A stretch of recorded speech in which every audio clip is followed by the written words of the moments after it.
So this is not going to be your typical why I left or why I quit Sephora video and why you shouldn't buy things at Sephora. That's not it.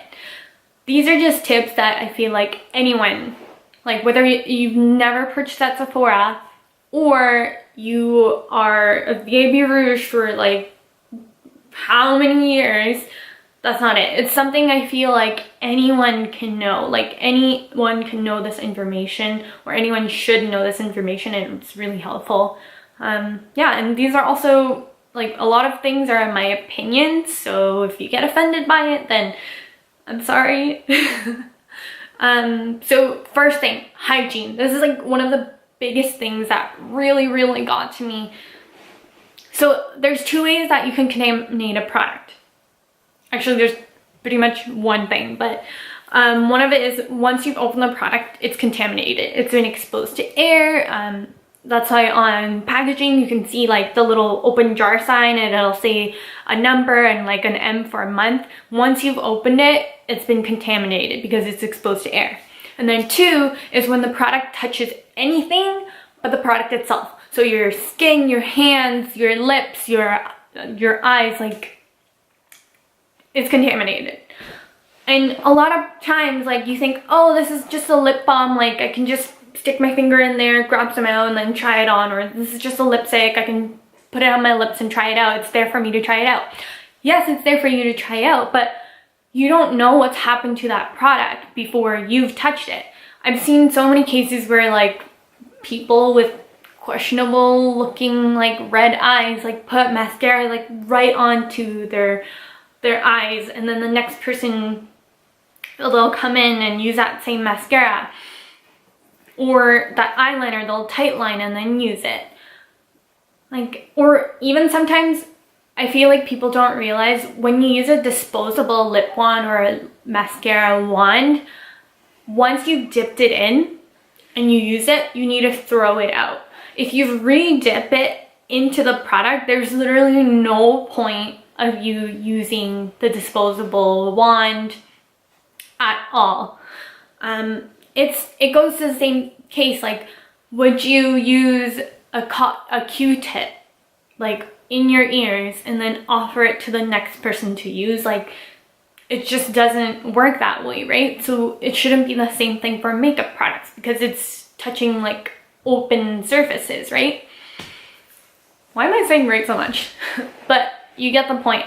So if you really want to try on a product, I recommend like wiping the product off first. If it's a powder, you can take a tissue and then wipe off the top layer of the powder. Or if it's a liquid product, just there's so many disposables at Sephora. Once you think about it, they're everywhere, like by the mirrors, below like the Sephora favorites display. There's so many disposables that you can use. Once you dip it in a product, it can never touch the product again. It can touch you, but not the product. And also if it's a lipstick that you want to try on, I don't quite recommend it even if you sanitize it, but you can ask someone to do it for you because they'll take some alcohol and tissue and wipe the lipstick twice around, or you can do it yourself. Alternatively, what I prefer to do is I wipe the lipstick, I swatch it on my hand, go to a mirror, and then just kind of do a little side comparison and see if it'll look good. I know your hand's not your face skin tone a lot of times, but it's better than putting the lip right onto your lip product right onto your lips. Or this is one of the things that I prefer to do the most is I go online and I look for people who have the lip product on their lips, and like I look mostly for reviews or swatches for people who have similar skin tones and like mine, or even with people who don't have similar skin tones to mine, I'll still look at their swatches or their lip try on. And here's the thing, like employees are not there to police you, they're not there to babysit you or little children that stick their hands into everything and put their mouths into everything. Like it's impossible to monitor every single person and every single product that's been like played around with, right? So it's almost like it is your responsibility for your health to be mindful about how you're using the testers. For myself personally, I really tried to use testers that were squeeze bottles or pump bottles. Even those are sometimes not clean because I've seen people like open up jars that way. That gets me to another topic at Sephora is number 2. When you receive a service, a lot of times I feel like it's not communicated what you're supposed to be getting in a service in that way, because a custom makeover is actually supposed to be 45 minutes. If you think about it, when you get yourself glam, like really glam, most people take an hour or like an hour and a half or 2 hours, depending on what your routine is. But if you come with a certain look, people don't realize that with custom makeovers, there's actually only 2 looks that they test the artist on. So your artist A may not feel comfortable doing that look, or that look that you want takes way more time than 45 minutes or an hour. There are glam overs, but they take a longer time and there's less people who can do glam overs. But that's besides the point. If you have something or you're uncomfortable about the way things are sanitized or the way your makeup looks, you should speak up. It's really important that you're not halfway into your makeover and all of a sudden you're like, oh, I really don't like this. There's so many ways that you can communicate that you're not feeling comfortable or you don't like a certain way something looks. And you don't have to be a prick about it when you communicate it. Like, you can just be really nice and say things like, oh, I prefer my foundation to look this way instead. Can we change it to this color instead? Or something like that. And I feel like either people are way too shy or they don't want to offend people, but that's not the case. It's your face. Like, you're gonna go out for the night, right? So you definitely want to communicate. As I went through the steps, I would try to ask my client what's going on, like what's going on in their heads, like are they liking what they're looking like or are they liking the colors. But it doesn't always happen all the time, and not every artist is going to be asking you every step if you like how things look, right? Another thing that I find isn't really talked about at Sephora is the return policy. So you can see on your receipt, it'll say the 30 days return. And a lot of people realize after the 30 days, you can still exchange things, which is amazing for a beauty store. But people don't know what happens to their returns. So a lot of people assume that they get turned into testers, but in reality, there's so many returns. So it's actually impossible that everything gets turned into a tester. So most of the times things get thrown out into the trash, and that's what it really is. Just imagine, even if you didn't try on the product, but you opened up the packaging, you looked at it and you're like, I don't really want this anymore, I have buyer's remorse. So you turn it back to the store. That's it, you're done. But 2 things can happen to it. It gets turned into a sample, or it gets thrown out. A lot of times what happens is that it gets thrown out.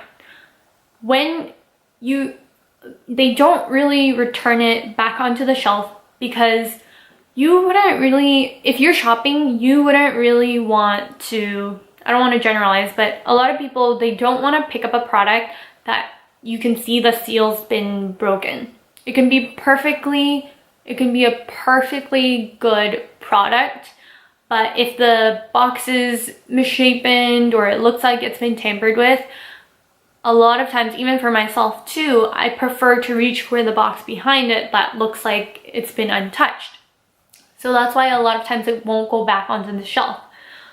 And because there's not enough space to hold all of these returns, it'll just get thrown into the trash. Also, I'm pretty sure that Sephora has a third party that monitors returns. I don't know how they do it, whether it be by the Beauty Insider account or by credit card. I don't know the details and I don't know how you get flagged, but I have a general idea of how they would flag you, but it's definitely in the way that if you return a lot of products or if you continue to return specific things over and over again, they can definitely flag you and they have the right to refuse a refund. And I think in a way that is reasonable, right? You can't be returning hundreds, like thousands of dollars worth of product continuously and then thinking that you can get away with it. Like, it doesn't work that way. And also, even with those deluxe samples that you can get online with the promo codes, they also have the right to ask you to bring that back as well, because you are returning the product that made you eligible to receive that gift with purchase. So that's just something to keep in mind about. I know Sephora is definitely not one of those places where you want to be or where you go there because you're super eco-friendly, but it is something to keep in mind about how much trash is created by everyone contributing to it. One more thing, or two more things I want to talk about, are the sales and promotions. So this is really funny because a lot of times I found out the dates for the promotions or when the promotions are going to be happening through Trend Mood, the Instagram page, before my supervisor told me about it.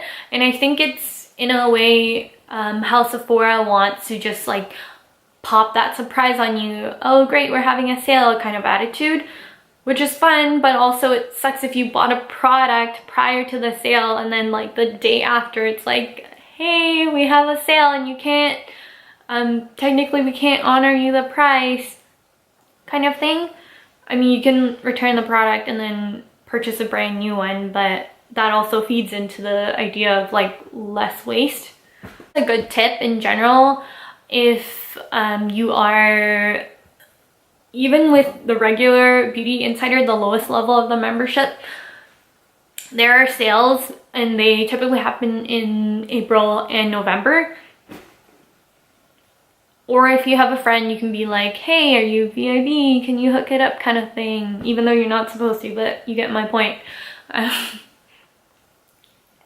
And a lot of times there are brand events at the stores, which there's pros and cons to this. Pro is like, if you already wanted that brand or you already love that brand, you have products that you want from them, there's an event that day where the brand reps show up to that store and they help you make purchases. It's great because most of the times there's gonna be a gift with purchase that you can take home, which is amazing. Or the bad thing about it is, I don't want to generalize this to everyone who works there, but typically when there is an event, there is usually goals. It's obvious, like if you are making sales or if you're making money, you're gonna have goals. And then secondly, a lot of times there's competitions where you want to, you know, push yourself to sell as many products from that brand that day. Things like that, right? It just helps people motivate to really hype everyone about the event, which makes sense, right? Like that's your job, to sell a makeup product or a skincare product.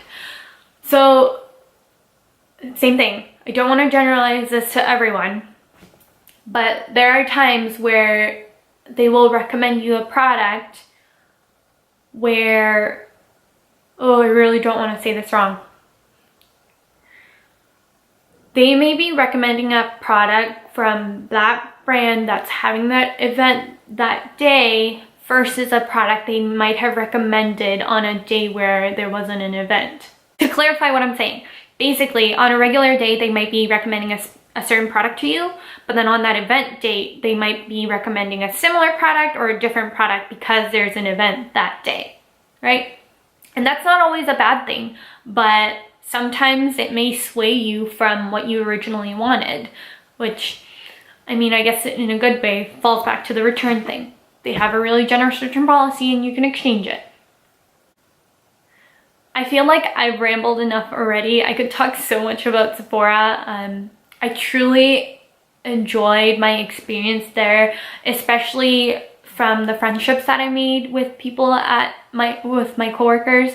And also Sephora is a really fun place where you can talk about beauty and you can feel comfortable about talking about like makeup and skincare, because it is something that's can sometimes get super emotional. I know it's like just the lipstick at the end of the day, but it can get some people emotional because it is about your looks and it is so personal, right? Or it's about your skin and it is super touchy. It can be a super touchy topic. But thank you if you made it to this point of the video. If you have any questions, you can leave it down below. I'll try to respond. But yeah.